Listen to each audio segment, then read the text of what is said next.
Kamu ada di dalam pesawat antariksa kecil yang terbang makin tinggi, lalu keluar dari atmosfer planet kita. Ratusan ribu satelit dengan spanduk iklan bercahaya muncul di depanmu. Salah satunya bertuliskan, "Selamat Tahun Baru 5699. Ini tahun penting bagimu. Umurmu menginjak 5000 tahun." Kamu menekan tombol di panel sentuh dan mengaktifkan pemblokir iklan. Sekarang kamu tidak melihat spanduk hologram lagi di luar jendela. Kamu mau melompat keluar angkasa. Terowongan hitam yang disebut lubang cacing muncul di depan pesawat. Kamu terbang masuk dan lubang itu menghilang. Pesawatmu berpindah tempat ke galaksi Andromeda. Kamu baru menemukan sebuah eksoplanet yang mirip bumi di sini. Warnanya juga biru dan punya banyak air. Tapi cuma ada satu benua besar. Planet ini tersembunyi di dalam awan antar bintang tebal, dan kamu berharap tidak ada orang lain yang akan menemukannya dalam waktu dekat. Tapi, segera setelah planet ini masuk ke daftar intergalaksi, kamu pasti akan membeli planet ini. Kamu menyebutnya rumah kedua. Kini, kamu masuk ke atmosfernya, menembus awan, dan mendarat di bukit kecil. Di kaki bukit ini, kamu melihat beberapa rumah kecil yang terbuat dari tanah liat dan batu, dan beratapkan jerami. Di dekat rumah-rumah ini, para penduduk setempat bekerja mengenakan pakaian sederhana. Mereka membajak tanah, dan sapi makan rumput di dekatnya. Kamu menyalakan mode siluman agar penduduk setempat tidak bisa melihatmu. Mereka bukan orang sungguhan. Kamu membentuk mereka menggunakan teknologi cloning. Kondisi di planet ini sekarang mirip dengan kondisi di bumi pada tahun 699. Tahun di mana seluruh kehidupanmu berubah. Kamu ingat sedang berenang di danau malam-malam saat itu.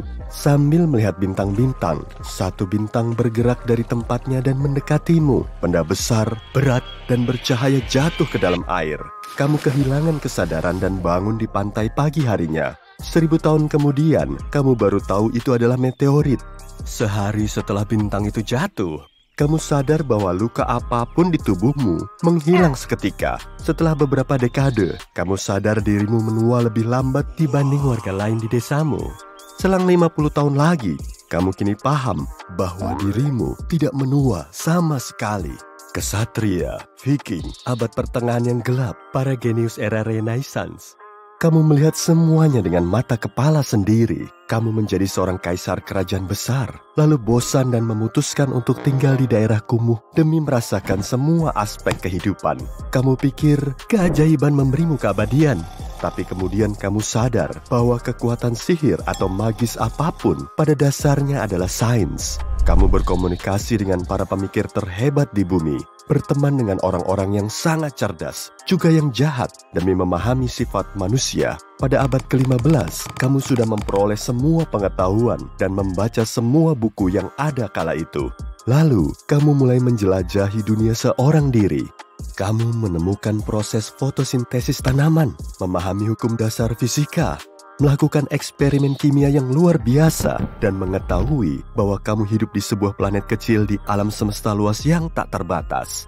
Biologi, kimia, fisika, astronomi, kamu telah mempelajari dan mengeksplorasi semuanya. Hasil penelitian ilmiahmu dalam semua ilmu ini melampaui peradaban manusia sampai 100 tahun ke depan. Saat seluruh dunia mengendarai kuda, kamu sudah membangun mobil dengan mesin uap. Untuk menyembunyikan identitasmu dari orang-orang, kamu terus-menerus mengubah nama dan tempat tinggalmu. Dalam lebih dari 1000 tahun, kamu telah mempelajari semua bahasa di dunia dan bahkan bahasa yang sudah punah.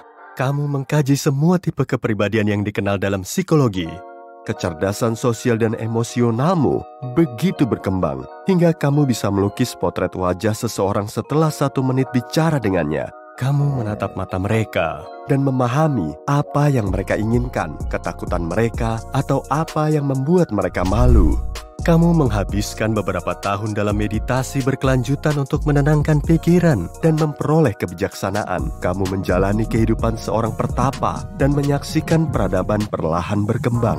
Tapi kemudian abad ke-20 datang dan kehidupan seluruh planet berubah secara dramatis.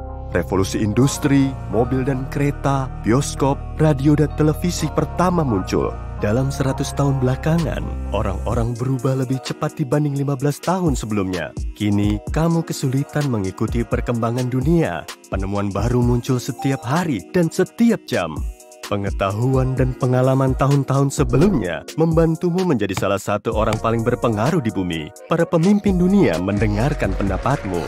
Berkat kemampuan komunikasimu yang maju, kamu dapat bernegosiasi dengan siapapun. Kamu menjalani operasi plastik yang mahal dan berkualitas tinggi agar tak ada yang bisa mengenalimu. Kamu terus pindah dan mendapatkan identitas baru setiap 20 tahun. Kamu punya banyak uang, serta emas dan logam berharga lainnya yang telah kamu kumpulkan selama berabad-abad. Kamu membangun rumah dan tempat perlindungan di tempat-tempat paling indah di dunia. Kamu membiayai pengembangan teknologi baru. Pada tahun 1950-an, kamu memprediksi bahwa pada abad berikutnya akan ada jaringan unik yang akan memungkinkanmu menyimpan semua pengetahuan dunia di dalam perangkat kecil. Dengan bantuan jaringan ini, semua orang bisa berkomunikasi satu sama lain dari berbagai titik di bumi. Kamu terkejut bahwa internet muncul jauh lebih awal. Para developer membuat dunia realitas virtual dengan grafis fotorealistis, kecerdasan buatan cukup pintar untuk memerintah suatu negara kecil. Rekayasa genetika memungkinkan kita mengkloning manusia dan memadukan tubuh kita dengan robot. Cyborg pertama pun muncul.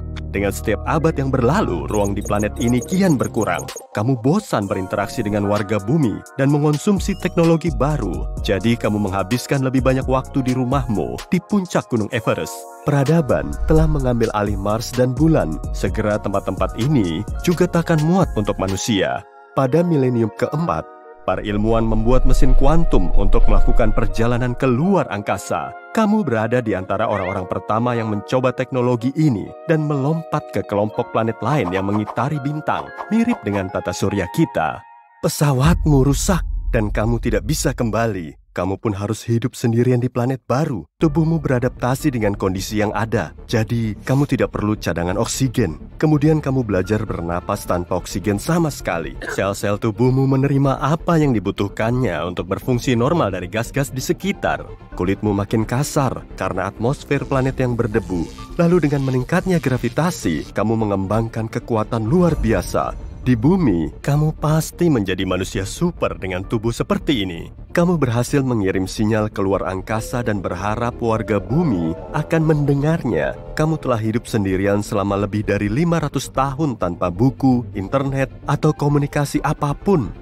Kamu menghabiskan sebagian besar waktu menjelajahi dunia gurun yang tak bernyawa ini. Menggunakan onderdil dan alat dari pesawat, kamu membuat kebun sayuran. Kamu juga punya banyak cadangan air. Selama di sana, kamu rindu akan dunia yang lama dan hidupmu sebelum meteorit jatuh. Ada pesawat antariksa yang menangkap sinyalmu dan datang mencarimu. Kamu kembali ke dunia kampung halamanmu.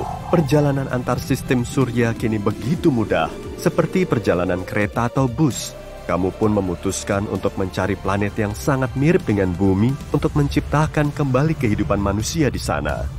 Menggunakan kekuatan teleskop modern dan pengetahuanmu tentang astronomi, kamu menemukan apa yang kamu cari di nebula galaksi Andromeda. Kamu tiba di rumah kedua dan menjalani kehidupan manusiawi di sana. Selama ratusan tahun, kamu mengamati warga di sana dan secara mental kembali ke masa lalumu. Kamu melindungi mereka dari ancaman luar seperti asteroid, tapi tidak ikut campur dalam hidup mereka. Dari waktu ke waktu, kamu terbang ke bumi dan planet lain untuk menjalani bisnis. Kehidupan di rumah kedua menjadi sangat mirip dengan kehidupan di bumi. Ada makin banyak orang dan budaya. Teknologi berkembang. Kamu telah menyelesaikan tujuanmu. Dan kini, kamu ingin menemukan dunia lain. Kamu menghabiskan 5.000 tahun lagi untuk mempelajari alam semesta yang terus berkembang. Aneh banget, zat ini nggak diketahui pasti asal-muasalnya. Mungkin berasal dari alam, atau dibuat oleh saintis di dalam lab nun jauh di sana. Yang jelas, zat ini cepat menyebar dan masuk ke tubuh manusia, binatang besar, hingga serangga kecil. Semua umat manusia mulai menikmati euforia, tapi kondisi ini nggak berlangsung lama. Molekul baru ini menempel ke semua DNA hidup, kemudian berubah menjadi abadi. Jadi kira-kira begitulah awal mulanya. Selama beberapa bulan ini, kamu cuma duduk di rumah tanpa tahu informasi, nggak ada internet, TV, maupun berita. Kamu menonaktifkan ponsel dan ngebatalin semua rencana bareng teman-temanmu supaya perhatianmu tetap terjaga. Cuma dengan cara drastis ini, kamu akan bisa nyelesain penulisan bukumu. Tiap hari kamu sibuk nulis di kontrakanmu yang berlokasi di pinggiran kota. Makanya kamu nggak tahu menahu soal kondisi di luar rumahmu. Dan akhirnya, bukumu bisa kamu selesaikan. Nah, untuk ngerayain momen bahagia ini, kamu bersepeda keliling kota. Jalanannya rame banget. Dan setelah mengayuh di jalur sempit, kamu bisa sampai di alun-alun kota.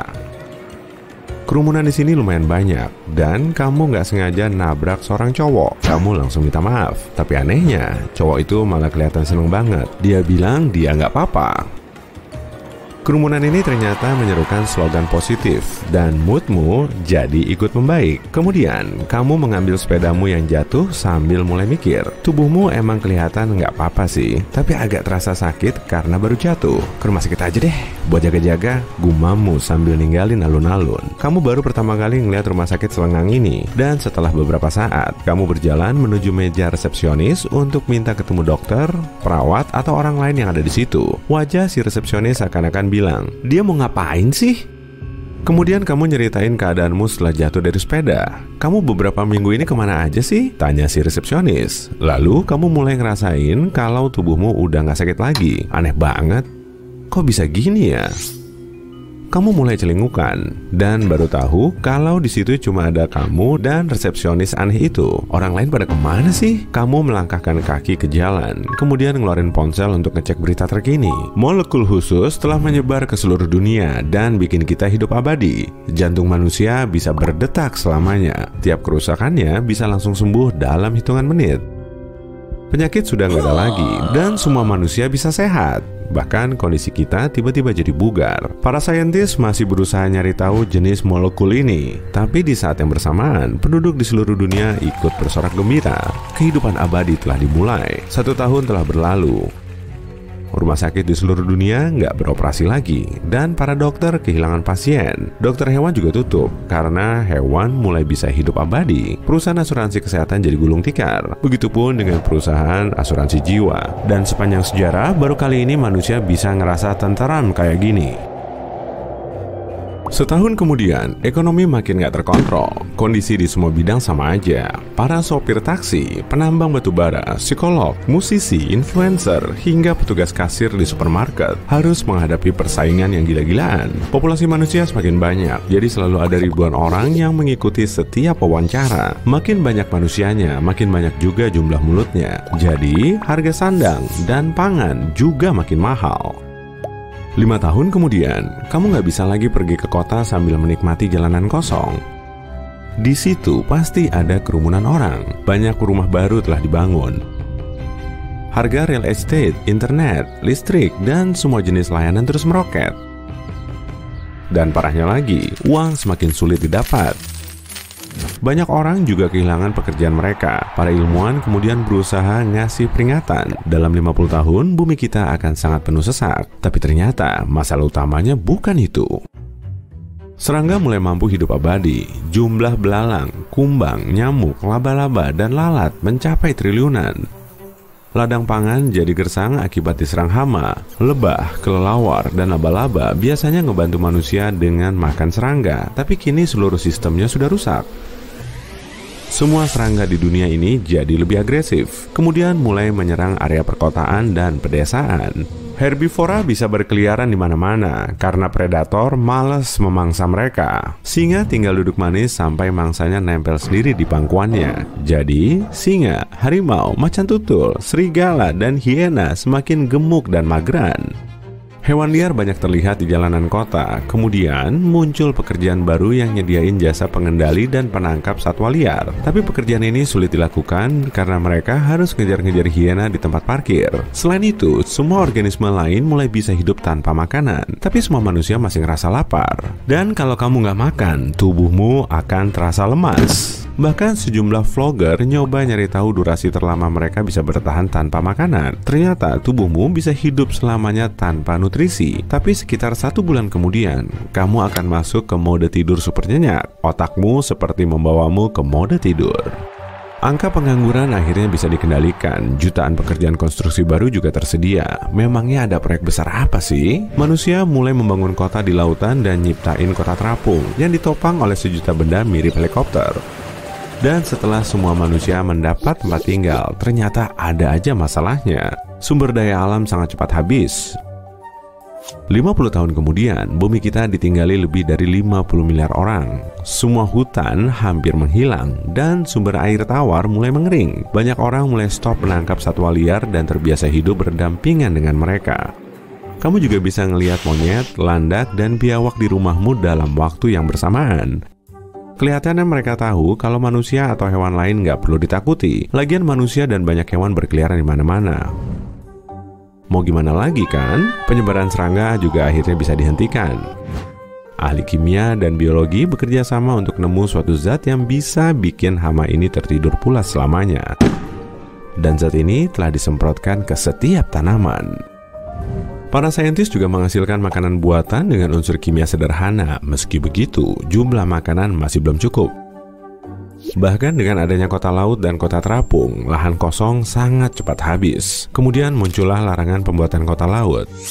Fitoplankton dan rumput laut sangat diperlukan untuk menstabilkan kadar oksigen. Dan karena pepohonan tinggal sedikit, peran lautan jadi lebih penting. Kota terapung ternyata jadi ide yang nggak tepat. Gas rumah kaca banyak bermunculan dan bikin kita sulit bernafas. Maka rencana selanjutnya adalah luar angkasa.